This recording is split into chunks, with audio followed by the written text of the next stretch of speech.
This is Dolynny TV, and welcome back to another edition of Edmonton Oilers discussion on the channel today, ladies and gentlemen. A man I have not discussed in a full-length video, actually a full 10-minute video like I so accustomed do, in actually forever. But what I'm more seriously getting to is, of course, we're into the off-season. We're kind of seeing how the playoffs are playing out for certain guys, former Oilers, ex-Oilers, whatever you want to call them. And one guy that we've all sat here all season long kind of, what the heck's going on there? What could we possibly do? Is Jordan Eberle, right? Jordan Eberle is a guy we've all kind of always been in love with as Oilers fans. A guy that adhered himself to, well, Canadian fans pretty much instantly in his junior days. You guys don't even need me to explain what I'm talking about there, but it's a good situation for Jordan Eberle. He's ending his $6 million contract. Can you believe the guys we signed to those contracts way back when are ending their contracts already? That is unreal. That's absolutely unreal to see how far this Oilers team hasn't come and how far some guys have come that signed those deals way back when. So with that said, and that noted very well, is you've got Jordan Eberle coming off a $6 million deal. And, well, I'm going to take you back, because what I'm going to do right now is I'm going to take you to a throwback from 2017, right? I believe it was I hope it was 2017. Guys, I don't know when I looked like this, but I'm going to take you back to the day Jordan Eberle was traded. My reaction live 7 minutes after the trade came through, Eberle for Strome. And we're going to just kind of get into the whole discussion, just starting from there and seeing how things have evolved since. All right, you guys ready? Let's roll. Ryan Strome is headed to the Edmonton Oilers in exchange for forward Jordan Eberle to the New York Islanders. Of course, I've already read some reaction. Of course, this came down about, from the time I'm recording this came down about 7 minutes ago, so details still not fully there, but anyway. My opinion on the move, and of course the general consensus on the move, is this is a move to get a decent forward back into the forward core. Jordan Eberle, of course, if you remember during the playoffs, finished the year playing on the third line. So Ryan Strome is at least a second line forward when he's doing good. If he's great, he might play with McDavid once or twice this year, depending on what's going on with Maroon and Draisaitl on any given night, right? So, no, this move is more about cap space. Now, I'm going to let you know the cap hits, and you're going to tell me exactly what I know right here. So there you go. That's essentially right 7 minutes after the trade had happened. Jordan Eberle for Ryan Strome. That was my take, okay? So how wrong I was back then is just absolutely unreal to me. I've been thinking about doing this video all day long, and the more I thought about it, the more I had to go out there and find that video and sit there and, oh man, I gotta play a clip from this just to see what my take was, my essential take back then. Well, obviously not covering the Oilers every day, and B, right as soon as it happened. Now we've had time to swallow it, and as I mentioned right off the top of the video, is Oilers fans kind of still have this very big love for Jordan Eberle, and now that we have moved on from the Peter Chiarelli era, is it not right to question that we could possibly get back one of our favorite guys from what can be described as some of the worst years of failure, obviously, but a guy who is on an expiring contract, a guy that Oilers fans want back, and a guy that might want out of a pressure cooker like New York in the Long Island or Brooklyn, wherever the heck they play, whenever they play, wherever they play kind of deal. But guys, that's essentially the topic today, is just taking a look at what the numbers are, how realistic it is, and how we could possibly do it as Oilers fans, even though, well, the math doesn't add up for the salary cap situation as it stands. So, coming off a $6 million contract, that's the thing for Jordan Eberle. So that's the number, but we now have to sit here and realize the Oilers are the one who signed him to that contract. And here's the thing. He's coming off a 37-point season. Okay, 59 in the first year in Long Island. That was a good year. That's not a bad year. I'm not going to complain. Good job, Jordan. We were all happy to see him absolutely lighted up there. But 19 goals, 18 assists, a midline guy, like a guy that we need on the second line. What Alex Chiasson was this year, but a guy who has that capability to be a step just above where 37 points is and about 45-50. That's what we're looking for, right?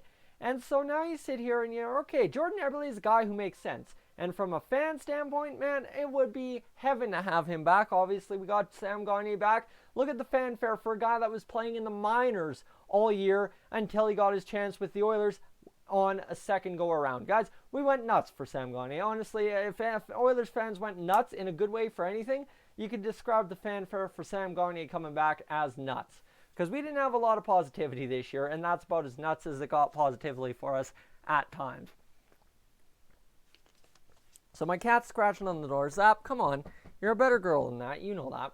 Anyway, back to the point. 78 games played, 37 points for Jordan Eberle. Okay, so what math can the Oilers possibly make work to have him come back? You look at the cap friendly, and this is what I really love. Cap friendly, guys, I never got the hype. I never understood the hype until you guys really started hammering me on contracts, and I had to figure it out for myself how to manage this Oilers mess that is the Peter Chiarelli era. And well, it's very simple.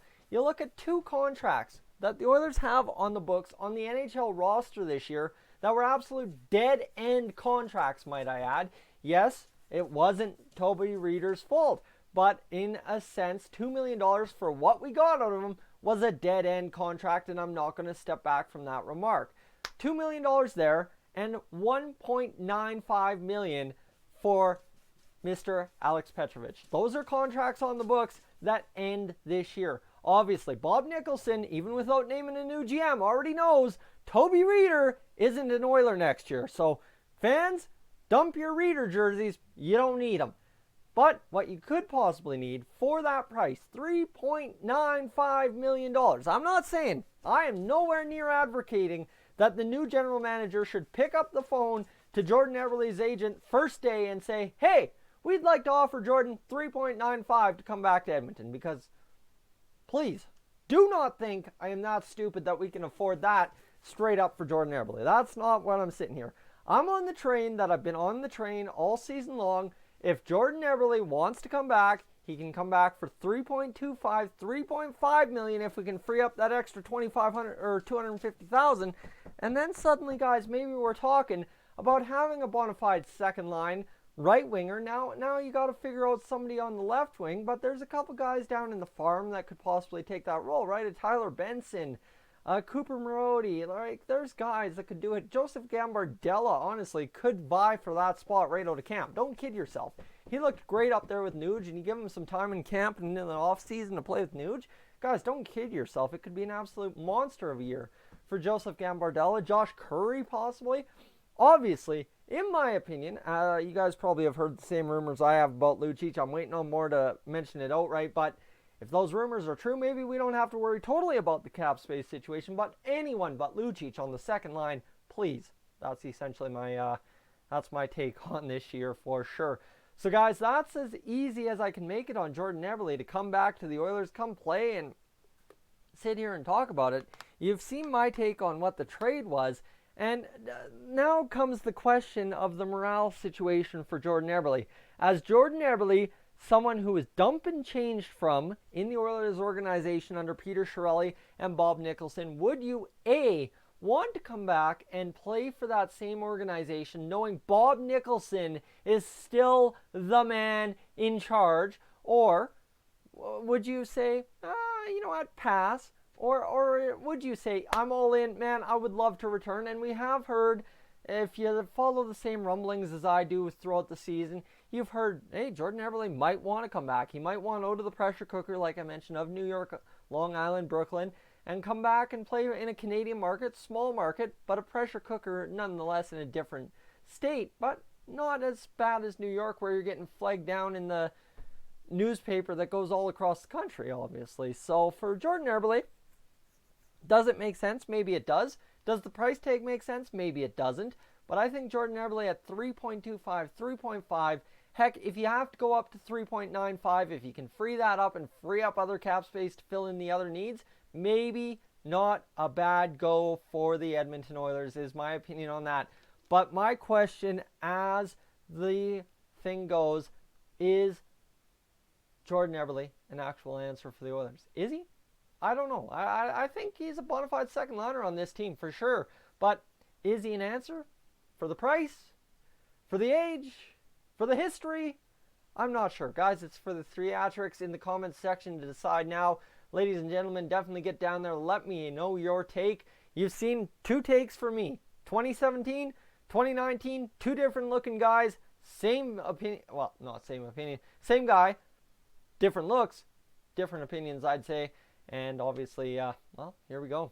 Let's go see what you guys have to say. I'm Tyson. This is Dolynny TV. As always, guys, I will catch you in the next one.